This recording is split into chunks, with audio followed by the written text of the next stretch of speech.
One of my first experiences of it was learning the lost wax method, which, in my opinion, is one of the easier methods, but it's also one of the most costly methods.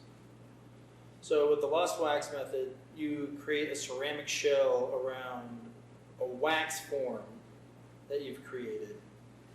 And you do what's called gating and spruing, which is basically making channels with more wax that connect around your piece that allow the metal to flow through once it's been burned out of the ceramic shell.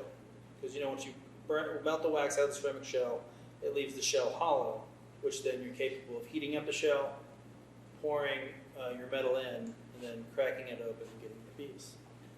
So the name of the method is very true. Like, the reason it's the lost wax method is because the wax melts completely out of there. Historically, the method was lost at one point in time and refound, but I couldn't tell you the specifics. Gotcha.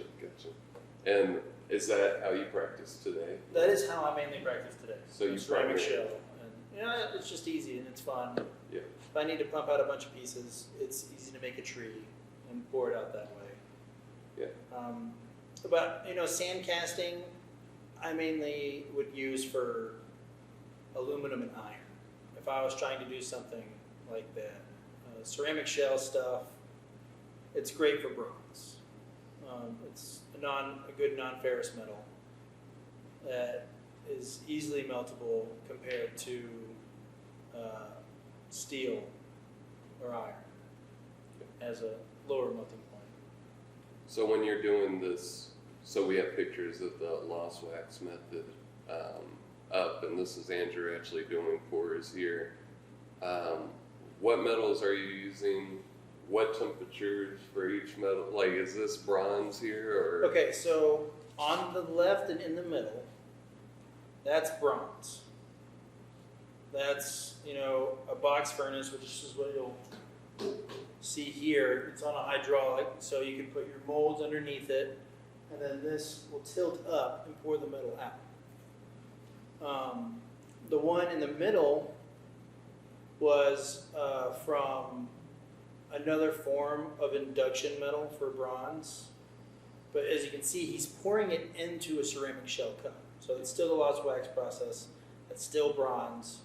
And he has that thing over the front of it, which is he's using to stop slag or impurities in the metal that you can see on the top of the metal from sliding into the mold. So you're not getting anything like inclusion or a bad piece of metal into your sculpture.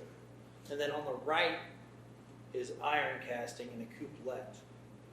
There's what's known as a cupola and a couplet. A cupola is a tall, cylinder that you basically put coke and iron in, you layer it, and then it'll heat up and all the iron will pull at the bottom. And then essentially you break out the nozzle, which you can see that's the nose nozzle right there, right? Mm-hmm. That's what you would normally break out, and then the metal will come pouring out. And you usually use sand molds and stuff like that for it. You can also get a crucible, which this is a crucible. That's what you're seeing in the middle one. That's a handheld crucible on a vise that allows two people on each side to pick it up and pour it. One person literally just holds it while the other person pours. And you can pour it straight into your sand molds and stuff like that. And you can put that underneath the spout there, fill it up with iron, pour it into your molds on the different areas.